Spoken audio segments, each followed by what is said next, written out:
Fully percutaneous impella insertion and removal by using trans-axillary subclavian approach.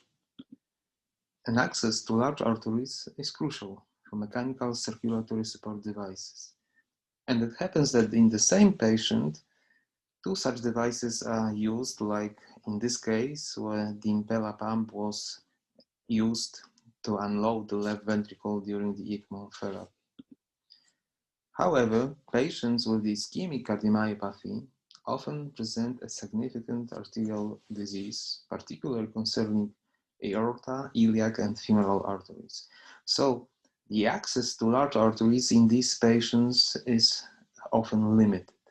Nevertheless, the axillary and subclavian arteries are usually free from significant lesions, and this stands a chance to insert the Impella pump via axillary subclavian arteries. But how to do it without surgical cutting?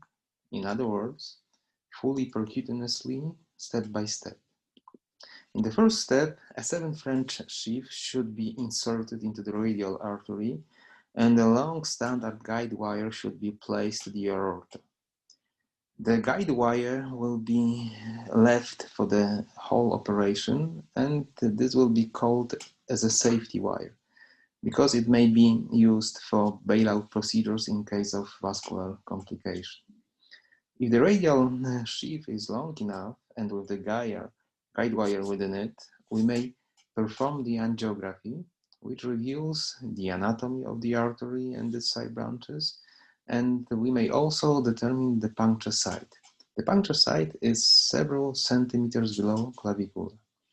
However, to do the puncture in a safety way, we must first insert a peripheral balloon within the puncture site, just below the clavicula, and under ultrasound imaging and fluoroscopy, the artery should be punctured together with the balloon. Then the guide wire should be inserted into the balloon, and both devices should be pushed to the aorta. This technique prevents the puncturing of the opposite arterial wall, and it also prevents the dissection of the puncture site. It is important to puncture the artery at a shallow angle in a proximity to the clavicula, because if we puncture the axillary artery in a larger distance from the clavicula, the angle between the needle and the artery will be much bigger, and there will be a problem with placing proglides with insertion of the large impella sheath. There should be also a close cooperation between the operators, and when the first operator is pushing the wire, at the same time the second operator should push the balloon, and only in this way both devices may be delivered to the aorta. Otherwise there will be a problem with insertion of the guide wire. It is worth noting that this technique, that is the puncturing of the artery of the balloon, also enable us to puncture the artery even if there is a dissection with the puncture site. Because when we inflate the balloon, we may press the dissected layers of the arterial wall, and this way we may create circumstances to puncture even dissected artery. Therefore, the balloon diameters should be properly selected, and we usually do it by using ultrasound imaging. In the next step, the punctured balloon should be replaced for a new one, which serves as a hemostatic tamponade during placing proglides, and also the balloon should be inflated during insertion of the large sheath. This is for the purpose to prevent the bleeding, and you can see that when the sheath enters the artery, the balloon is deflated and retracted to the brachial artery, and then the sheath may be pushed to the right place. The Impella pump is implanted in a standard way, but here you can see two guide wires.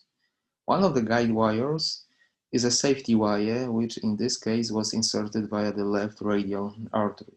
But the second wire was inserted via the right radial artery, and this wire was used for percutaneous coronary intervention. PCI was, after PCI, the balloon, the Impella pump was retracted in a standard way. And then during the sheath removal, the peripheral balloon should be again placed and inflated within the subclavian artery to prevent the torrential bleeding during the retraction of the sheath. Also, the balloon should be inflated during placing the proglide sutures. This is not only for prevention of bleeding, but also this balloon prevents narrowing of the artery when we tie the proglide sutures. In each case, protamine should be administered in a full dose. Then, after placing proglide sutures, we should perform the angiography. And you can see here that the hemostatic effect is quite nice, but these two guide wires are still in place.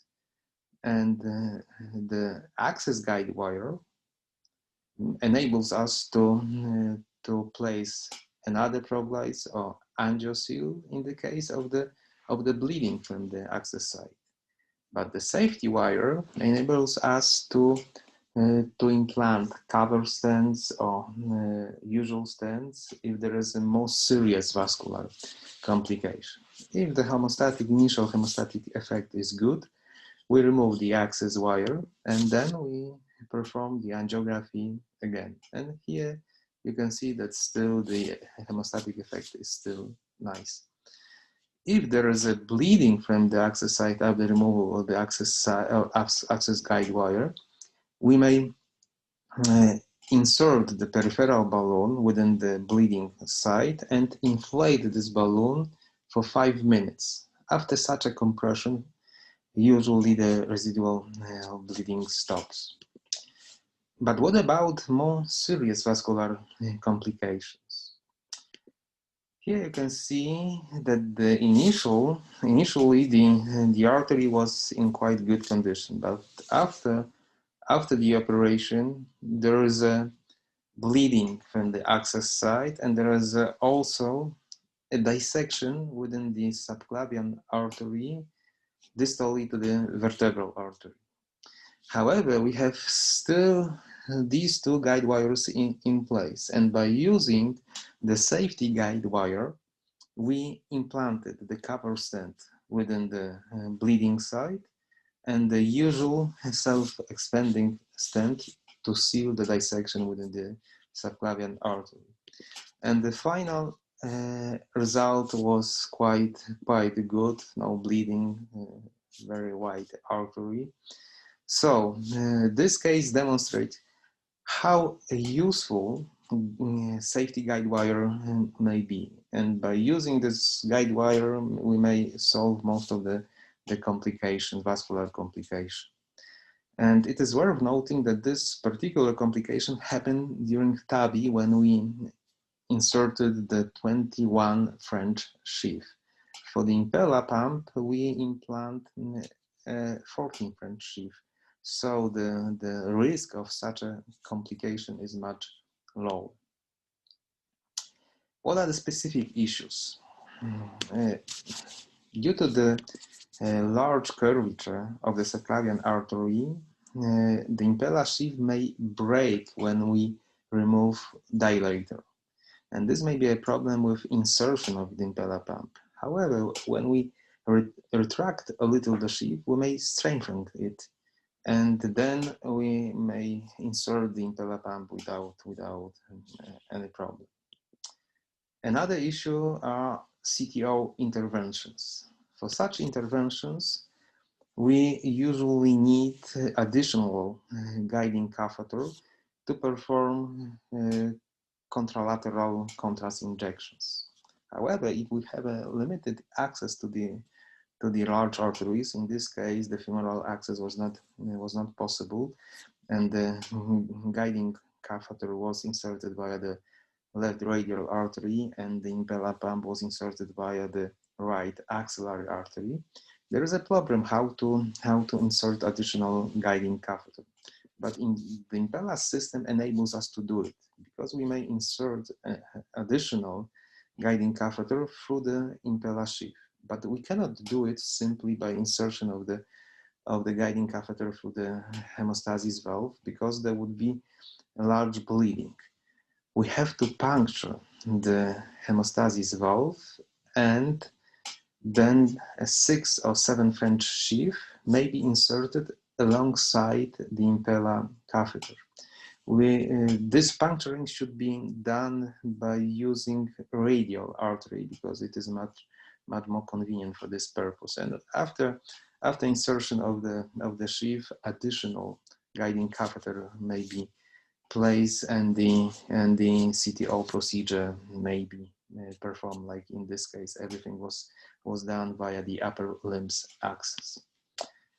The aortic stenosis is a relative contraindication for the Impella pump. However, we may first perform balloon valvuloplasty, and this way we create the space for the Impella. Then we implant Impella, do PCI, and everything in this patient was done via the upper limbs axis, and everything was closed fully percutaneously. So such procedures are really feasible. What other techniques?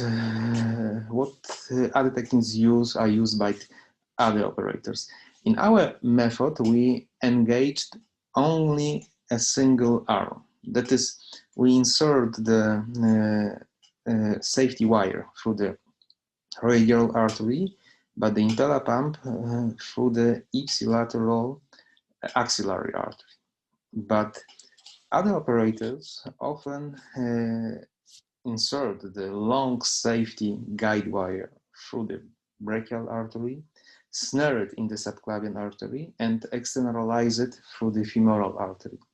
However, in such a technique, at least femoral arteries must be patent, which is not always the case. And as we have shown, it is not necessary to place such a long safety guide wire because everything may be done even if during the serious vascular complication by using only safety guide wire inserted through the radial artery to the aorta. Also, in our technique, we puncture the artery on the fully inflated peripheral balloon. Other operators do not use this technique, but puncturing the artery on the balloon, we may do it even if there is a dissection within the puncture site. So there are some advantages of our technique. To summarize, non-surgical trans-axillary subclavian access for the Impella implantation is a safe alternative in the absence of femoral access. And what is very important, that the procedure is feasible under the local anesthesia. In each case in our site was done without general anesthesia. And the axillary subclavian access can be used both for the implantation of the Impella pump as well for the TAG. Thank you for your attention.